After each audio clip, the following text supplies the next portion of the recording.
What's up, YouTube? Welcome back to the studio. So what we're doing here today is going to be a new thing I'm doing, is where I recap all the information that we've gotten on said video game that's about to come out, or said movie, and give y'all all the information that has been confirmed, legit facts, and just tell y'all if this game or movie should be a go get or go watch.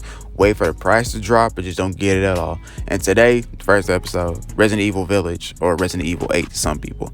I've been waiting for Resident Evil 8 for a long time, and the reason why I've been waiting for it is because growing up, I wasn't a Resident Evil fan like that. I know of Resident Evil, and I knew the story. I've seen the movies.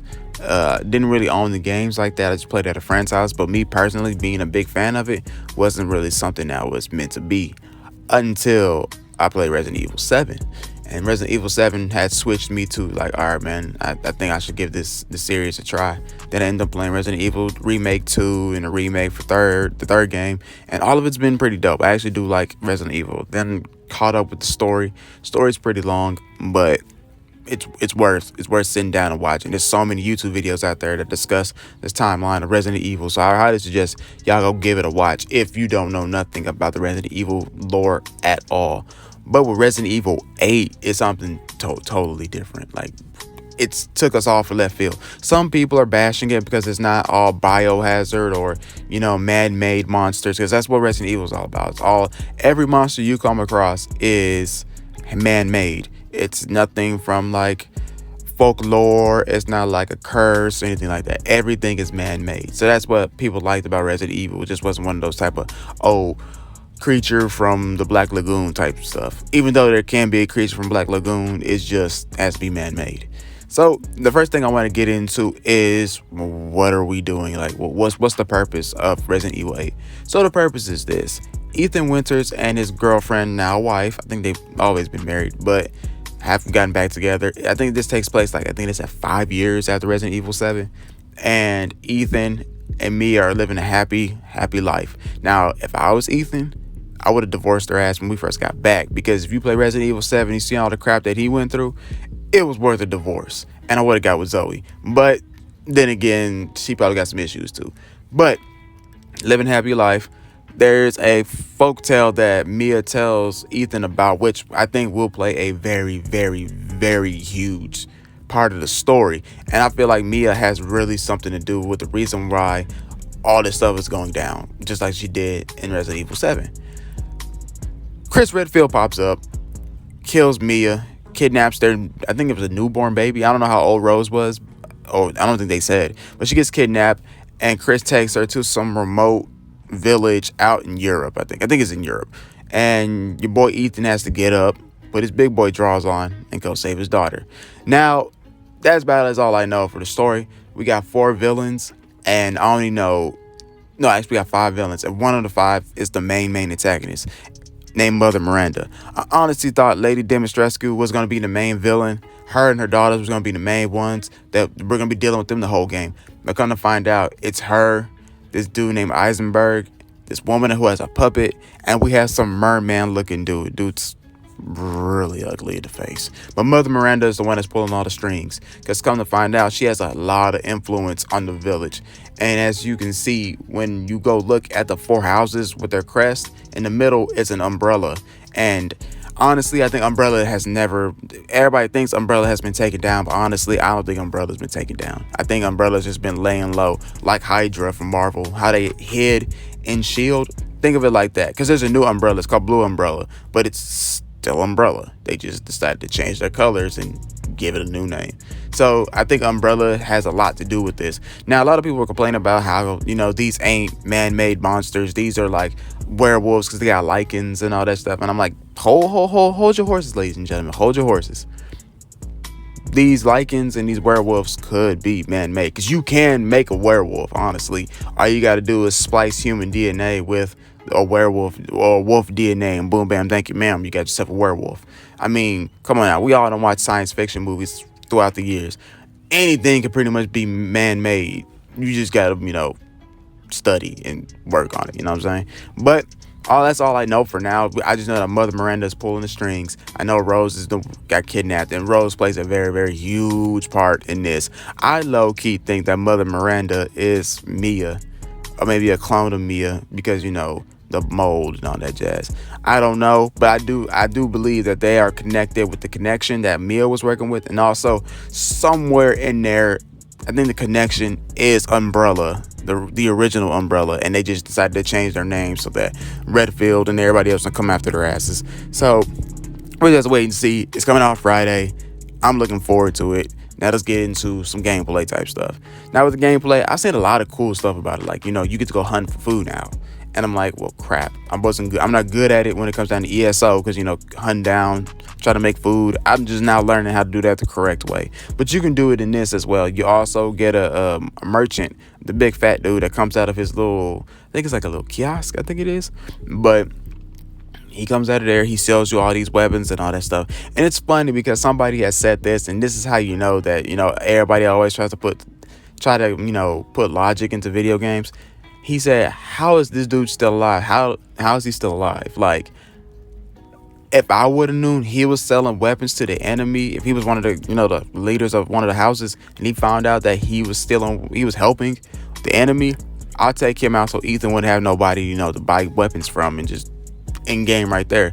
But it's a video game. They're not really, we're not really in tune with that. We're not really thinking that hard. We just really want to play this game. Other than that, Ethan can block now. Ethan can, get better weapons. I think there was a better crafting system for when it comes to like weapons and stuff and medication. But the main thing I did like was like, I think they had a boss battle already in one of the demos. I didn't get to play any of the demos, but I think there was at least one. Lady D, she's gonna be the stalker, because every Resident Evil, I wouldn't say every Resident Evil game, but the ones that actually were good had stalkers in it. Like, for instance, Resident Evil 2, you had Mr. X. Resident Evil 3, you had Nemesis, the one that's always saying stars, homeboy with no lips. Yeah, him. Resident Evil 4 didn't have one. Resident Evil 5 didn't have one. Resident Evil 6 didn't have one. Resident Evil 7, you had Jack Baker, and I think you had his wife as well. I think when you go on her side of the compound, you get chased by her a little bit. I don't think you do. I played the game and I forgot, so bear with me. But Jack for damn sure, I know Jack for damn sure stalks you. Then of course in the remakes, X and Nemesis, they do that. Well, when you get to her part of the game, Lady D, she chases you around her little mansion and all that stuff. But not just her, her daughter. From what I've been seeing, her daughters do it as well. So you're getting chased by 4 women who want blood. And a lot of people were saying everybody was vampires. No, I think that her and her daughters are like somewhat kind of like vampires. But then you had Heisenberg, who I think pretty much has all the lichens. And lichens are pretty much werewolves. One of the head honchos of the houses, she has a puppet. And it was weird because I think that's going to be my favorite character out of the 4.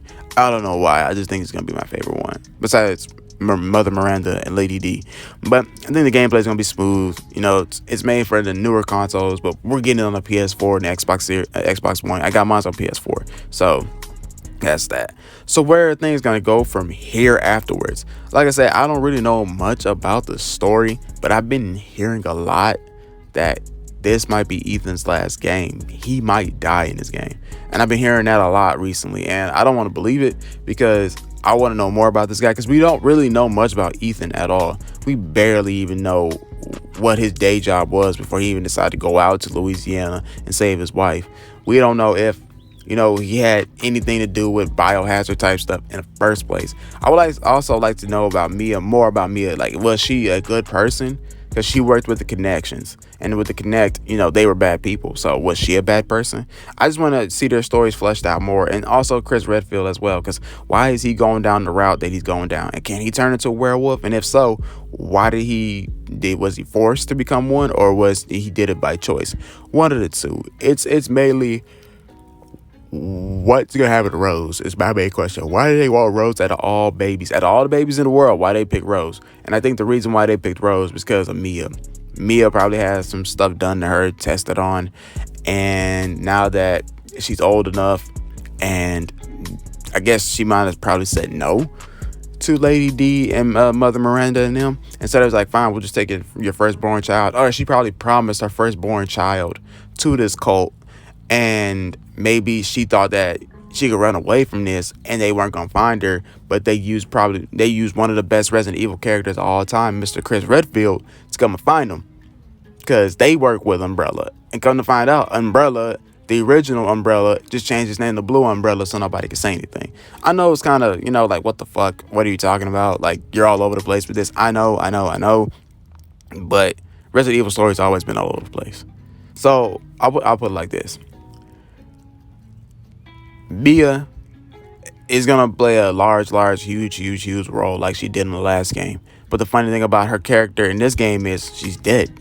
She'll be mentioned a lot, and like maybe flashbacks, maybe a photo of her. Because once you get like how we got to the end of Resident Evil 7, where all things started to come out, that Evelyn was a biohazard weapon, BOW, and how Mia was not technically, he was babysitting, but wasn't normal babysitting like how people get babysat. Instead, she's babysitting a bio weapon that's being sent to use as a weapon. And all the little girl wanted was a family, which is nothing wrong with that. Everybody wants a family, but she went around it the wrong way, that kind of thing. So it's gonna be something like that. She plays a huge role in this one. She's just dead, and there's nothing we can do about it. So that's how I see it. Then maybe Mother Miranda maybe her body's decaying and she just needs a new host body. She's probably gonna transfer her conscience into Rose and she can start again, maybe. I don't know. Or maybe Rose is supposed to take the place of Mother Miranda and we get to watch some freaky witchcraft biohazard type shit where we watch Rose go from like a 2-year-old baby to a damn near 40-year-old woman. I don't know. Like I said, it's Resident Evil. I'm pretty sure that's not gonna happen. But the story is all over the place. I'm just looking forward to it. It comes out May 7th. I hope you guys enjoy it because I'm going to be streaming it live and hopefully that you guys be there to watch it.